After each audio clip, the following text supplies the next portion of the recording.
Est-ce qu'on peut être jugé sur sa religion plutôt que sur ses compétences quand on cherche un travail? C'est une question que beaucoup de monde se pose. Aujourd'hui, on va décortiquer ensemble les règles du jeu en France. Quels sont les droits quand on est candidat et quelles sont les limites pour les employeurs? Allez, on regarde ça de plus près. Allez, on va partir d'un cas très concret. Imaginez un commerce dont la clientèle appartient majoritairement à une certaine confession. L'employeur, il se dit quoi? Est-ce qu'il a le droit de n'embaucher que des gens de la même religion en pensant que ça va mieux servir ses clients? C'est une question vraiment centrale. Bon, pour répondre à cette question et à toutes les autres qui vont suivre, la seule boussole fiable, c'est la loi. On va voir qu'elle est pensée avec un but très précis: protéger les compétences et rien que les compétences. Voyons comment ça se traduit dans les faits. Le mot-clé ici, c'est celui-là: discrimination. En droit du travail, c'est assez simple à comprendre. En gros, c'est traiter quelqu'un différemment, de façon négative, à cause d'un critère qui est interdit. Ça peut être l'origine, le sexe ou, dans le cas qui nous intéresse, la religion. C'est cette idée qui est au cœur de tout. Le recrutement, faut savoir que ça ne commence pas à l'entretien, hein. Non, ça commence bien avant, dès l'offre d'emploi. Et on va voir que dès cette toute première étape, la loi fixe un cadre très très strict. Alors, allons droit au but. Est-ce qu'un employeur peut écrire noir sur blanc dans son annonce qu'il recherche une personne de telle religion ou au contraire qu'il ne veut pas d'une autre? Et là-dessus, la réponse de la loi est sans appel. C'est non. C'est même pas la peine d'y penser.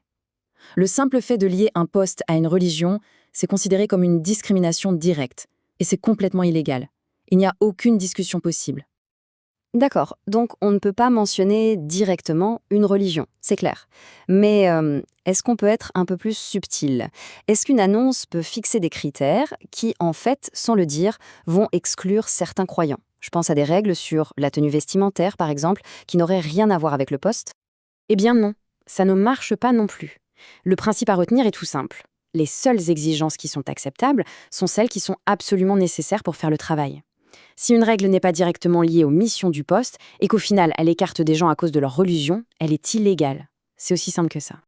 Allez, on avance. On passe à la deuxième étape, l'entretien d'embauche. La candidature a passé le premier filtre, on est en face à face avec le recruteur. Là aussi, la conversation n'est pas totalement libre, elle est encadrée par la loi.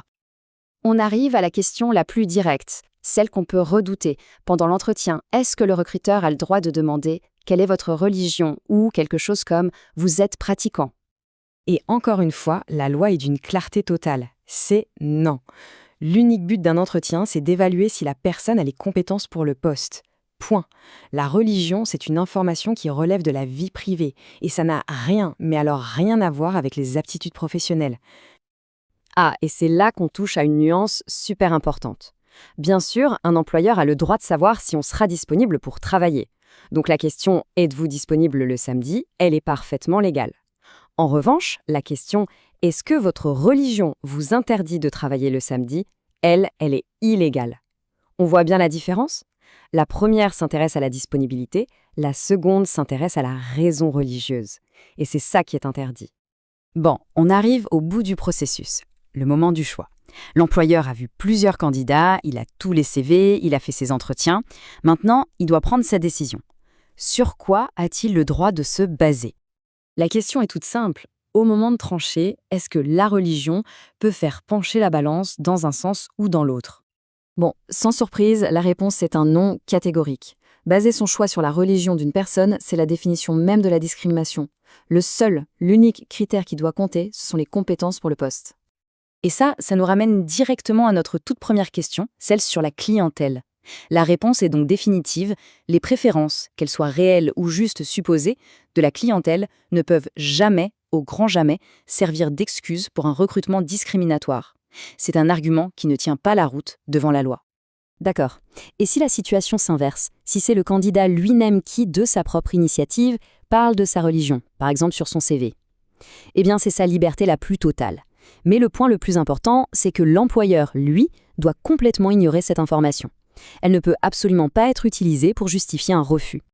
Alors attention, il y a quand même une petite distinction importante à connaître. C'est pour les emplois dans le service public.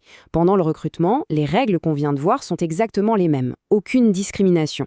Par contre, une fois que la personne est embauchée, elle est soumise à ce qu'on appelle le devoir de neutralité. Mais ça, c'est une obligation qui s'applique dans l'exercice de ses fonctions, pas avant. Franchement, s'il y avait une seule et unique chose à retenir de tout ça, Ce serait cette phrase. Dans le recrutement en France, le seul critère qui est légal, le seul thermomètre valable, ce sont les aptitudes professionnelles. Absolument tout le reste est hors sujet. C'est vraiment le pilier de tout le système.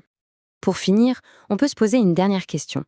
Le fait de savoir que la loi est là, qu'elle est conçue pour protéger les compétences avant tout, qu'est-ce que ça peut changer dans l'état d'esprit quand on cherche un emploi? C'est une bonne réflexion, je trouve, pour aborder le marché du travail avec peut-être un peu plus de sérénité. Merci d'avoir suivi ce décryptage.